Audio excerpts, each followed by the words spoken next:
Всем привет, это Помпи-чан и добро пожаловать на мой канал. Я очень надеюсь, что уже совсем скоро мы сможем с вами путешествовать и, конечно же, посетить Японию. Поэтому сегодня я побуду вашим гидом по уголкам Японии, а именно по Хоккайдо. Я хочу вам рассказать и показать совсем другую Японию, о которой, возможно, вы даже не слышали, потому что в Инстаграме многие написали, а что это вообще такое? И многие из вас захотели узнать побольше всего о Хоккайдо, поэтому я вам расскажу, что же это за такой северный остров в Японии. В этом видео мне хотелось бы поделиться с вами своим топом того, что нужно попробовать на Хоккайдо и посетить. Это проверенные мной вещи, и на Хоккайдо есть очень много всего удивительного, так что смотрите внимательно и поехали! Есть такое общее представление о Японии, это густонаселенные города, большие небоскребы, постоянная какая-то спешка и так далее. Но что, если я вам покажу совсем иную Японию, а именно Хоккайдо? Остров Хоккайдо является вторым по величине островом в Японии. Это невероятная природа с вулканическими озерами и зелеными лугами, которыми вдохновлялись многие писатели и режиссеры, такие как Харуки Мураками и Макото Синкай. Хоккайдо на самом деле чем-то похоже на нашу родину, Россиюшку. Зимой здесь все утопает в сугробах пушистого снега. От Сахалина остров отделяет всего 43 километра.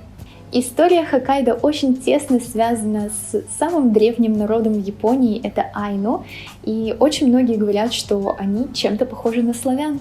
Этот народ когда-то жил и в России. Что ж, поговорим о еде. Когда я была на Хоккайдо, мне безумно понравилась традиционная еда. Мало того, что она натуральная, так она еще и супер вкусная.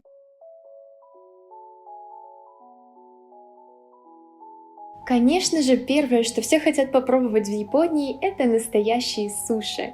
И как раз-таки их можно найти на Хоккайдо. Здесь самые вкусные и свежие морепродукты, так как остров омывается холодным японским морем, а именно в холодной воде считается, что водятся самые вкусные морепродукты. Морепродукты на острове Хоккайдо едят так часто, как у нас люди едят хлеб.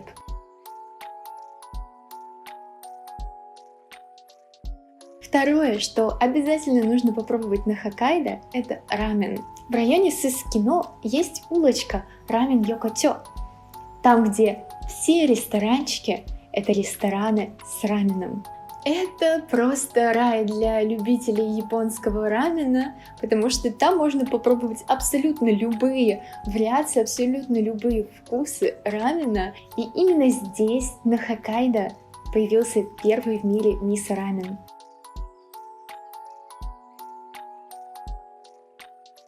Что русские любят всей душой, это, конечно же, молоко и молочные продукты.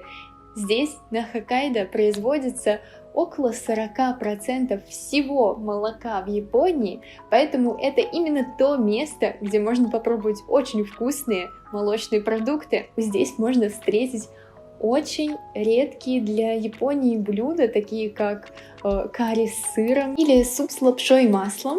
А еще очень советую вам попробовать знаменитое мороженое рожок со вкусом лаванды или даже кукурузы. На самом деле они бывают очень разных вкусов, поэтому можно найти мороженое на любой вкус. В Токио или в других больших городах обычно редко встретишь молочные продукты, либо они очень дорогие, а вот на Хоккайдо с этим все хорошо, поэтому, по моему мнению, это самое удобное место для русского человека, чтобы, например, там жить, потому что русские очень сильно любят молоко.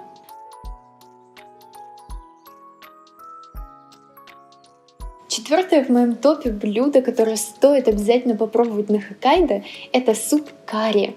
Оно очень популярно среди туристов и жителей Хоккайдо. Карри-суп готовят на основе бульона, в котором варят куриное мясо, картофель, баклажаны, морковь и другие овощи и приправляют специями карри. Он настолько ароматный из-за свежайших овощей, что прям хочется выпить весь бульон до дна.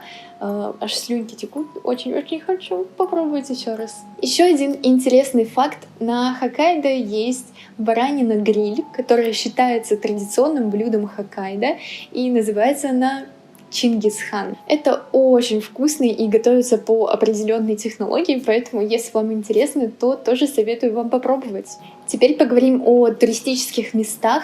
Самый крутой экспириенс, который можно получить на Хоккайдо, по моему мнению, это онсены. Вы только представьте себе, каково это — принимать горячие ванны на природе и смотреть на безумно красивейшие пейзажи заснеженных гор.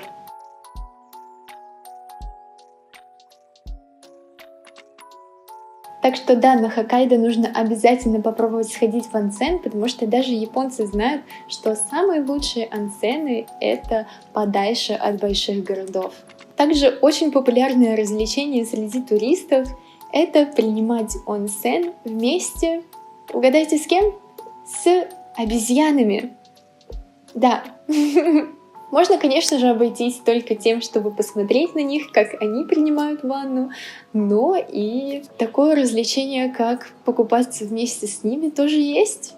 На острове Хоккайдо во многих городах остались европейские здания, и в том числе русские здания русских посольств и так далее. Поэтому это очень интересно, когда ты оказываешься в Японии среди таких европейских зданий. На самом деле у многих происходит такой диссонанс, типа «это правда Япония?» Что? Если увидеть это все еще и в снегу, то это правда довольно необычно для Японии. Есть на Хоккайдо и необычные развлечения, такие как фермы. Например, ферма Watanabe Experience Farm. Туда японцы приезжают для того, чтобы отдохнуть от городской рутины и поработать на ферме, повыкапывать картошку, покататься на тракторе, подоить корову и самому взбить сливочное масло. Ну и, конечно же, продегустировать натуральные продукты. Что ж, спасибо вам большое за то, что попутешествовали со мной по острову Хоккайдо в Японии. Надеюсь, что вам было интересно. И пишите в комментариях обязательно, что бы вам хотелось бы из этого всего попробовать самим. Ставьте лайки, а те, кто подписан на меня очень-очень давно, у меня есть к вам просьба, пожалуйста, отпишитесь от меня и подпишитесь снова. Это очень поможет моему каналу. Я очень вас прошу, не поленитесь и сделайте это, я буду вам очень благодарна. А те, кто новенькие на моем канале, то обязательно подписывайтесь, конечно же, ставьте колокольчики. С вами была Помпи Чан, и всем пока!